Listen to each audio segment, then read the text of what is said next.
नमस्कार, मैं डॉक्टर शिशिर उपाध्याय। मध्य का मंच में हम मध्य प्रदेश सरकार ने उद्योग जगत को प्रोत्साहित करने के बाद अपना फोकस कृषि क्षेत्र पर कर दिया है। मुख्यमंत्री डॉक्टर मोहन यादव प्रदेश में निवेश का माहौल बनाने के बाद खेत खलिहानों को उर्वरा और किसानों को समृद्ध बनाने में जुट गए हैं। केंद्र की एग्री स्टेट परियोजना के तहत प्रदेश के किसानों के लिए फार्मर रजिस्ट्री की शुरुआत की गई है। हर किसान के लिए यूनिक फार्मर आईडी बनाई जा रही है। प्रदेश में कुल 95,18,752 प्रधानमंत्री किसान योजना के हितग्राही हैं। इनमें से अब तक 56,85,337 यानी 59.73% किसानों ने अपना पंजीयन कराया है। अब तक 56,82,234 आईडी भी जनरेट हो चुकी हैं। फार्मर रजिस्ट्री के माध्यम से किसानों का डाटाबेस तैयार किया जा रहा है। इसमें किसानों को कंप्यूटरीकृत प्रक्रिया के आसान ऋण प्राप्त हो सकेगा।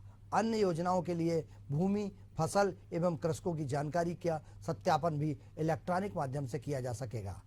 गत दिनों मुख्यमंत्री डॉक्टर मोहन यादव ने किसानों का आभार सम्मेलन में ये कहा था कि 3 साल में 30 लाख सोलर पंप देंगे। इसके तहत प्रतिवर्ष 10-10 लाख कनेक्शन देने का लक्ष्य होगा। अब केवल 5 रुपए में बिजली का स्थायी कनेक्शन मिलेगा। साथ ही किसानों की आय बढ़ाने के लिए उनके द्वारा सौर ऊर्जा से निर्मित बिजली खरीदी की भी पहल करेंगे। उन्होंने कहा था कि केंद्र की स्पेशल सेंट्रल असिस्टमेंट योजना में प्रदेश को 297 करोड़ की राशि प्राप्त हो रही है।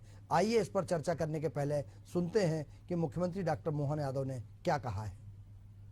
जिन किसानों के लिए बिजली के कनेक्शन स्थायी नहीं है, अब 5 रुपए में पक्का कनेक्शन दे देंगे। स्थायी कनेक्शन 5 रुपए में।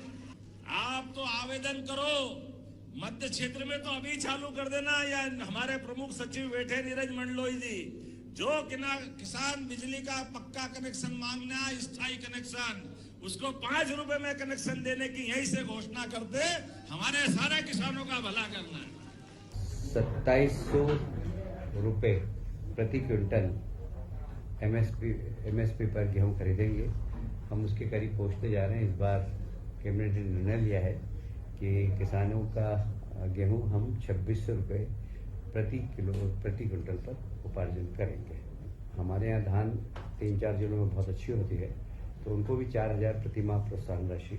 देखिए, भारतीय जनता पार्टी जो है घोषणा कुछ भी करती है, जमीन पे कुछ सत्य देखता नहीं। अभी मालूम पड़ा है कि ST/SC के जो है लोगों को जो है 200 करोड़ हर महीने बिजली जो है सब्सिडी दे रहे हैं, लेकिन सब्सिडी जमीन पे कुछ दिख रही, तो कागजों में तो कुछ भी दिखा दो आप, जनता को कुछ लाभ तो दिख नहीं रहा है। और अभी जो किसानों की बात कर रहे थे, सभी किसानों से जो है 5-5 हजार रुपये जमा करा के सोलर ऊर्जा का जो जमा कराया था, आज तक उसी के पते नहीं है। तो ये कागजों की सरकार है, झूठ बोलने वाली सरकार है। देखा आपने, किसान हितैषी नीतियों को आगे बढ़ाकर किसानों को समृद्ध बनाने का प्रयास डॉक्टर मोहन यादव की सरकार कर रही है। और डॉक्टर मोहन यादव ने मध्य प्रदेश को समृद्ध बनाने के लिए किसानों को बहुत सारी ऐसी घोषणाएं की हैं, बहुत सारा ऐसा संसाधन उपलब्ध कराने की बात की है जिससे कृषि में किसानों को मदद मिलेगी। हम इसी मुद्दे पर चर्चा करेंगे।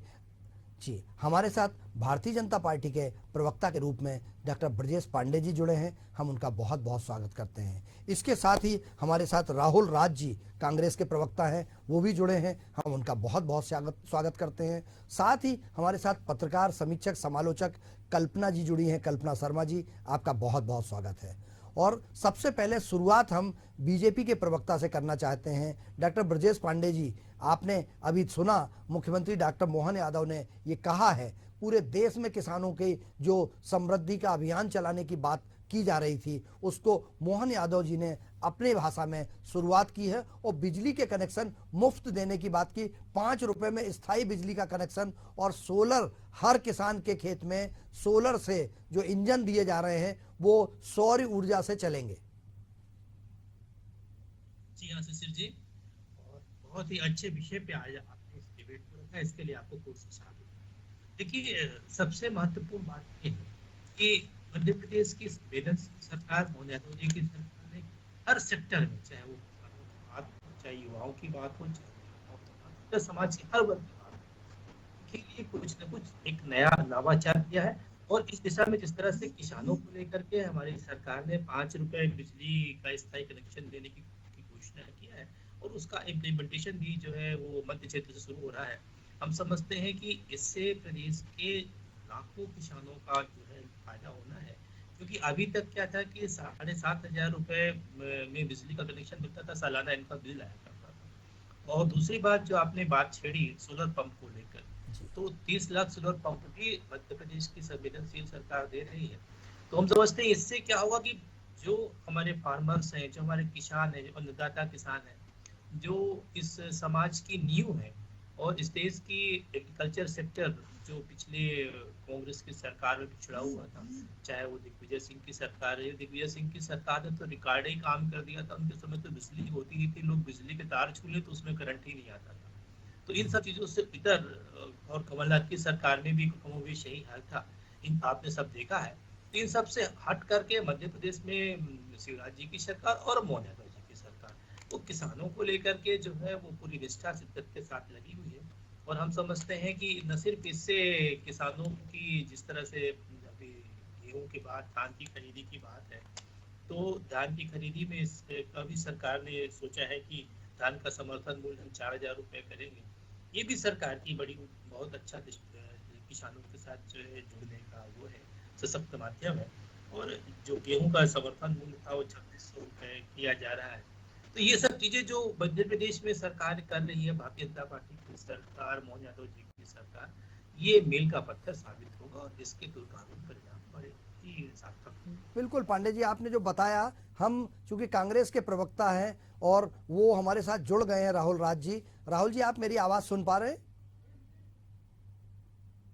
हाँ जी, मैं आपकी आवाज सुन जी पा रहा हूँ। राहुल जी, जिस तरीके से मध्य प्रदेश में इसके पहले औद्योगिक विकास को बढ़ावा देने के लिए एक अभियान चलाया गया था और मुख्यमंत्री बनने के साथ डॉक्टर मोहन यादव लगातार दौरे पर रहे और उन्होंने एक बहुत सफल इन्वेस्टर समिट की। अब उनका फोकस किसानों पर है और किसानों के लिए जो उन्होंने निर्णय किए हैं वो निर्णय किसान को समृद्ध बनाने के लिए किए जा रहे हैं। तो लगता है आपको कि इस तरीके के निर्णय से प्रदेश में यदि किसान समृद्ध होगा तो प्रदेश समृद्ध हो जाएगा?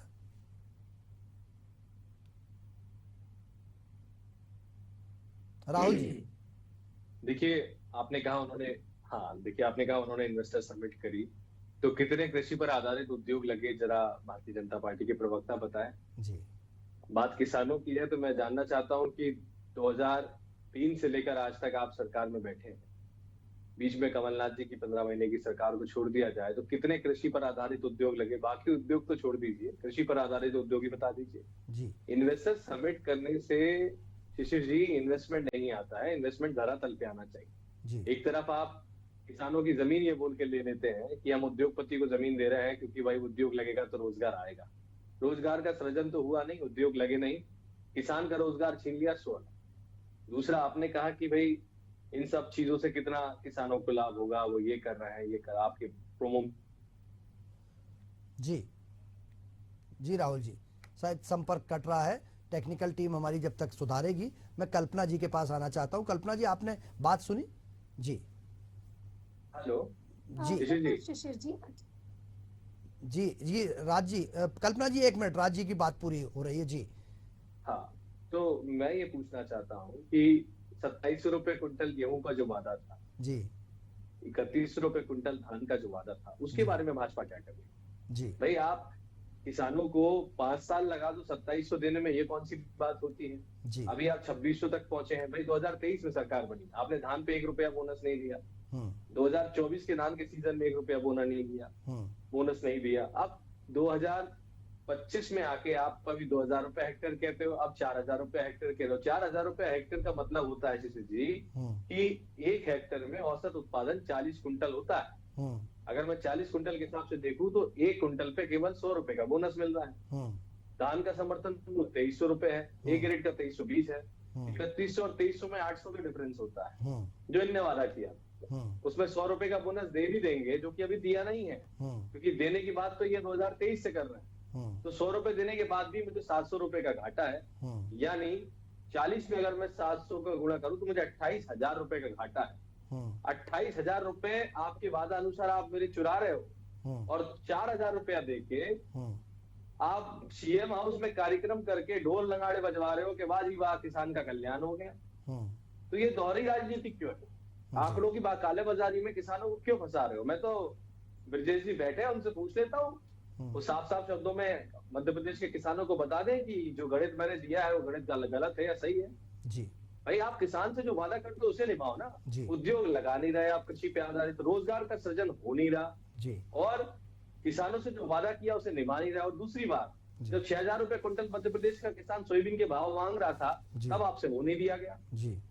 इसके बाद आपके प्रधानमंत्री जी जो है सीमावर्ती राज्य महाराष्ट्र में जाके चुनाव था तो वहां जाके कहते हैं 6,000 रुपए क्विंटल हम खरीदेंगे, लेकिन यहाँ मध्य प्रदेश में 6,000 क्विंटल पे खरीदी नहीं हुई जी। तो ये कैसा चरित्र है कि जहाँ चुनाव होगा वहां। चलिए राहुल जी मैं डॉक्टर पांडे जी से ही पूछूंगा, उसके पहले हमारे साथ कल्पना जी जुड़ी हुई है। कल्पना जी, जिस तरीके का माहौल है, जिस तरीके का ऐसा लगता है कि किसानों के लिए कुछ फोकस किया है मध्य प्रदेश सरकार ने, आपको क्या लगता है कि इसके दूरगामी परिणाम क्या हो सकते हैं?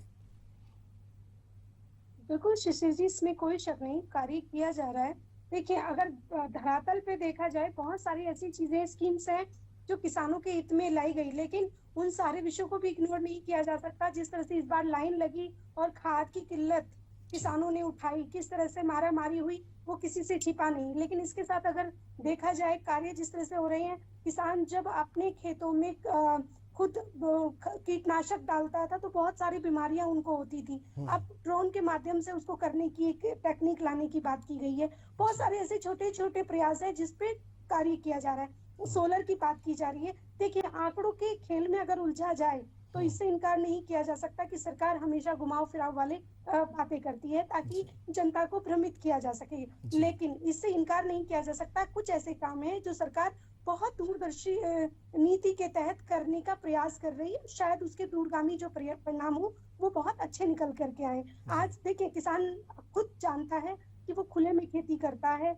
वो हमेशा संकटों से घिरा रहता है, ओला से लेकर के जानवरों से लेकर हर उसके पास छोटी बड़ी हर तरह की समस्याएं से वो जूझता है। ये बात किसान बहुत अच्छे से जानता है। इसमें सरकार का अगर थोड़ा सा योगदान मिलता है तो उनके लिए वो बहुत मायने रखता है। तो मुझे ऐसा लगता है कि सरकार की नीतियां बहुत अच्छी होती हैं, उसका इम्प्लीमेंटेशन होता है कि नहीं होता है ये वक्त तय करता है और ये सरकार की मंशा तय करती है। तो कुछ हद तक सरकार उसको पूरा करने का काम करती है, लेकिन अगर आप बोले 100% क्या ऐसा होता है तो मैं ऐसा सहमत नहीं हो पाती शिशिर जी। बिल्कुल कल्पना जी, यही बात हम लेकर डॉक्टर पांडे जी के पास आना चाहते हैं। डॉक्टर साहब, आपने अभी राहुल राज जी की भी बात सुनी और कल्पना जी की भी बात सुनी। मैं आपको एक और बात इसमें जोड़ देता हूँ कि मध्य प्रदेश के तत्कालीन उस समय के मुख्यमंत्री शिवराज सिंह चौहान जी ने मंच पर बहुत सारी घोषणाएं की थी और वो अपने निवास पर पंचायत लगाया करते थे। तो किसान पंचायत में जो घोषणाएं की गई थी 2009, 10, 11, 12 के बीच में, उस समय किसानों की पंचायत भी हुआ करती थी।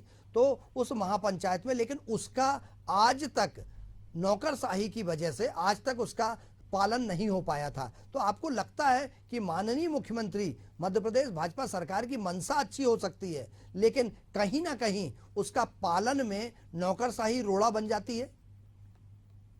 देखिए सचिन जी, हमने राज्य की भी बात सुनी और मैं आपसे पुनः संग्रह करता हूँ।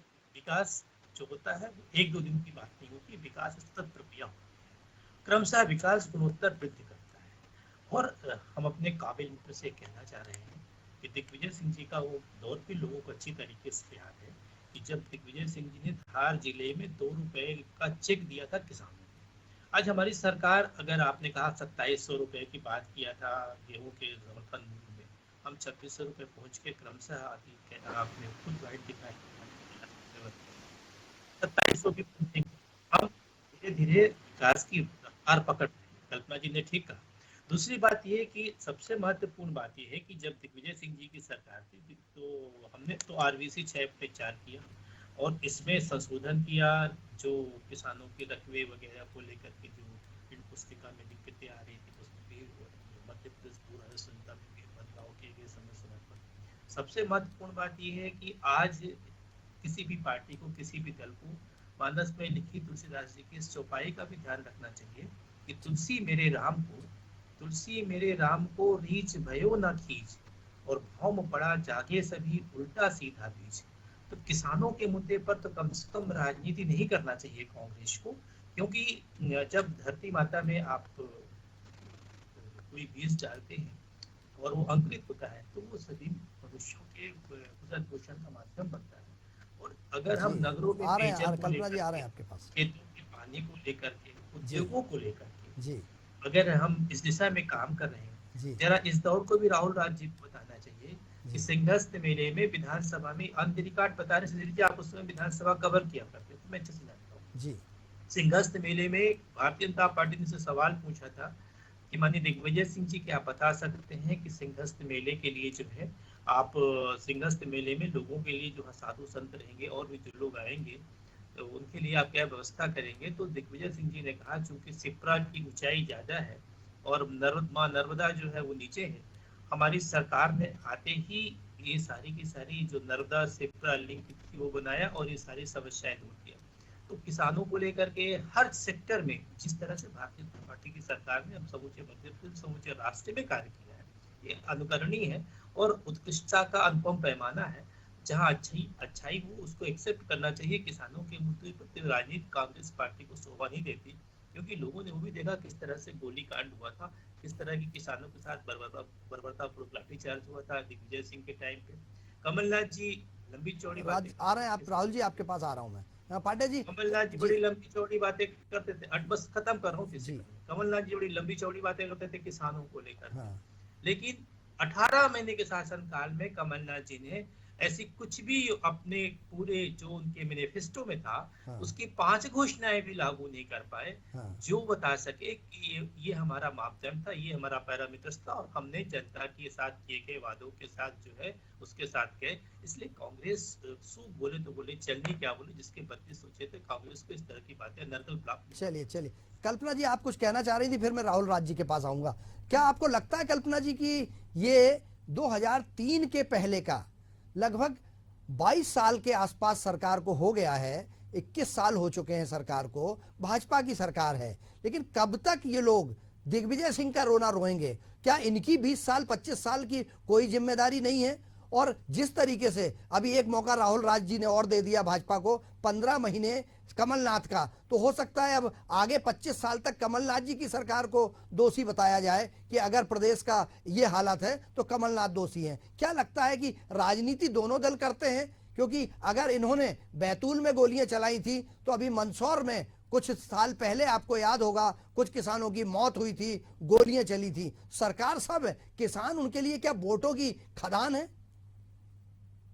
बिल्कुल, ये बात खुद शिवराज जी ने अभी कुछ दिन पहले अपने स्टेटमेंट में कही है, जिसमें उन्होंने कहा है कि वोट लेने के लिए जनता को लुभावने वादे किए जाते हैं। ये उनका खुद का स्टेटमेंट है, तो ये अपने आप में ही पूरी राजनीति का एक आईना दिखा देती है। इस तरह के स्टेटमेंट कोई भी सरकार दे या ना भी दे तो भी सब जानते हैं। तो मुझे ऐसा लगता है कि जब कोई इस तरह की बातें करता है कि कोई राजनीतिक पार्टी ये सिर्फ वोट बैंक के लिए करती है, तो हर राजनीतिक पार्टी हर एक स्टेटमेंट सिर्फ और सिर्फ राजनीतिक फायदे को ध्यान में रखकर देती है। रही बात भारतीय जनता पार्टी की, ये बहुत दुर्भाग्यपूर्ण होता है किसी भी स्टेट के लिए कि उनकी सरकारें आने वाले पिछले 25 सालों से पहले का कार्यकाल अगर गिनवाए और अपने कार्यकाल के समय की कमियों को उससे आकलन करे, तो ये बहुत दुर्भाग्यपूर्ण होता है। उनको आवश्यकता है कि अपने ही कार्य पिछले 5 साल का आप लेखा जोखा क्यों नहीं रख पाते, क्यों उस पर हम डिस्कशन नहीं कर पाते, क्यों नहीं बता पाते कि इतने साल में हमने ये काम किया और अगले 5 साल में हमारे ये पैरामीटर्स रहेंगे और इसके माध्यम से हम इसको पूरा कर पाएंगे। मुझे ऐसा लगता है ये बहुत सारी ऐसी कमियां हैं जिसको लेकर सरकार को ध्यान में रखना चाहिए। और जनता आज की इतनी मूर्ख नहीं है कि आप उसको पुरानी बातों को उसको याद में दिलाते रहें। ये बात सच है कि बहुत बीमारू राज्य था हमारे स्टेट में जिस समय दिग्विजय सिंह की सरकार थी। उस समय किसान, चाहे मैं सड़कों की बात कर लूं चाहे अन्य बातें कर लूं, उसमें जनता को जरूर परेशानी हुई थी, जिसका खामियाजा आज तक कांग्रेस उठाती आई। लेकिन उसी के बाद जनता ने भारतीय जनता पार्टी को चुना था। तो अगर भारतीय जनता पार्टी को चुन ही लिया है तो आप अगर उस शासन की आप आए दिन उसी की चर्चा करते रहेंगे तो ये मुझे ऐसा लगता है कि न्याय नहीं होगा उस जनता के साथ जिसने आपको चुना। ओके राहुल जी, समय की कमी है, आप पांडे जी की बात का जवाब दीजिएगा। जी देखिए, पांडे जी क्या थोड़ा अध्ययन कम करते हैं गोली मंदसौर में चली, 6 किसान मरे, वो जानकारी उनके पास नहीं है जी। वो दुनिया भर की बातें कमलनाथ जी, दिग्विजय सिंह जी की कर रहे हैं। मध्य प्रदेश में अगर कोई बात होगी तो आप कमलनाथ जी और दिग्विजय सिंह जी की बात करोगे। देश की संसद में कोई बात होगी तो आप पंडित नेहरू, इंदिरा गांधी की बात करोगे। अरे 21 साल से सरकार लेके बैठे हो भैया, और कितना समय चाहिए तुम्हें प्रदेश के विकास करने के लिए? मैंने आपसे कहा विकास एक दिन में नहीं होता है भैया। राहुल जी, विकास एक दिन में नहीं होता। विकास सतत प्रक्रिया का नाम होता है। चौपाई सुना रहे हैं, कभी हमें सिग्नल हमारी सरकार ने जो कार्य किया है आप वो भी नहीं बताया। आपने पूछा कमलनाथ जी ने क्या किया? आप सुनाइए चौपाई, आप सुनाइए किसानों के बारे में तुलसीदास जी ने क्या कहा है, कोई श्लोक संस्कृत का बता दीजिए आप। किसने माफ किया? कमलनाथ जी की सरकार ने किया। आप मुझे बताइए किसानों को लेकर के आपकी सरकार की कमलनाथ जी की सरकार 18 महीने की सरकार में राहुल जी बता दीजिए किसानों के एक मुद्दे पे लेकर के भी मध्य प्रदेश में कमलनाथ की सरकार ने कोई ऐसा कार्य किया हो जो कृष्णा का पैमाना बनाओ। मैंने आप बिल्कुल नहीं किया है। और झूठ बोलो, जोर से बोलो, आपकी बार-बार बोलो, ये सरकार भारतीय के जनता समय पार्टी का लोग चरित्र है। कहने और लगे इनकी ही लोग बोलने लगे शिवराज सिंह कहते हैं कि आपकी लोग पार्टी के वादे करने तब के पड़ते नेताओं ने हैं। कमलनाथ जी के मुंह में कह दिया था भिखारी है, प्रवक्ता जी बताया कि वो जनता भिखारी वाले वक्तव्य के साथ खड़े हैं गए। कि आप अच्छे तरीके से पटेल का जानते हैं। वक्तव्य आप लोग जनता को कहते थे भिखारी कि बता रहा है। परियोजना किसान कभी को, पूरी नहीं इनके होगी। प्रधानमंत्री हमारी कहते हैं सरकार गरीब, ने हर किसान, संभव नौजवान कार्य और को संभव महिला, करके ये 4 दिखाया है। जातियां होती हैं। और आप इस बात को कैसे, आप इस बात को डिनाई कैसे कर सकते हैं? उन्हीं जितनी भी योजनाएं, जब प्रहलाद मध्य पटेल प्रदेश में करीब एक बता योजना रहे थी हैं। किसानों के लिए बाढ़ बताया साधन कि योजना थी जो प्रहलाद मध्य प्रदेश साथ उत्तर प्रदेश करेंगे। सरकार ने मिलकर कोई चलाया बात था। नहीं, ज्वाइंट मध्य प्रदेश, उत्तर प्रदेश, बिहार सरकार ने। और उसके बाद आज देखिए केंद्र में परियोजना की बात हो, वक्तव्य के साथ खड़े हो, क्या इस प्रदेश का किसान भिखारी है? इतनी क्या सारी इस प्रदेश का युवा भिखारी है? पांडे जी, पांडे जी समय की कमी है। राज जी आप अपना वक्तव्य पूरा कीजिए ना जल्दी से। जी जी राज जी। देखिए मैं इनसे पूछना चाहता हूं, क्या मध्य प्रदेश की आम आवाम, शोषित, वंचित, पीड़ित किसान, महिलाएं, जिनको आप लाडली बहना योजना का लाभ देते हो, लाडली योजना की योजना का लाभ जिनको पैसा डालते हो, भिखारी है? जिन किसानों के लिए आप बात करते हो भिखारी है? समूचा प्रदेश भिखारी है? आपका मंत्री अपने बयान से वापस लेने को तैयार नहीं करा। मैंने तो कह दिया, आप उस बयान के साथ खड़े हो क्या? आप तो बिल्कुल। देखिए पांडे जी चूंकि प्रदेश में किसान हित में कुछ अच्छा काम यदि डॉक्टर मोहन यादव कर रहे हैं तो उसका मतलब यह है कि प्रदेश में सरकार अवेयर है, जागरूक है, किसान हित का काम करना चाहती है। परंतु पहले क्या था, यदि हम इसको दिग्विजय सिंह के शासनकाल से कंपेयर करते हैं तो मुझे लगता है कि 2003 के पहले की अपेक्षा कर कल्पना जी ने जैसा कहा है कि हम अपनी उमा जी की सरकार में क्या हुआ, गौर साहब की सरकार में क्या हुआ, शिवराज जी की सरकार में क्या हुआ और अब जो है डॉक्टर मोहन यादव जी की सरकार में क्या हो रहा है, इस पर डिस्कशन जरूर कर सकते हैं। हमारे साथ सकारात्मक डिस्कशन, चूंकि किसान अन्नदाता है और अगर उसकी समृद्धि होती है तो प्रदेश का जो किसान अगर समृद्ध होगा तो प्रदेश का विकास होगा। यही लक्ष्य डॉक्टर मोहन यादव का नजर आ रहा है अभी तक में। हमारे साथ राहुल राज जी जुड़े, आपका बहुत बहुत धन्यवाद। हमारे साथ बीजेपी के डॉक्टर ब्रजेश पांडे जी जुड़े, आपका बहुत बहुत धन्यवाद। और कल्पना जी वरिष्ठ पत्रकार के रूप में हमारे साथ जुड़ी, आपका बहुत बहुत धन्यवाद। खबरों का सिलसिला जारी रहेगा, आप बने रहिए एशियन न्यूज पर। मुझे दीजिए इजाजत, नमस्कार।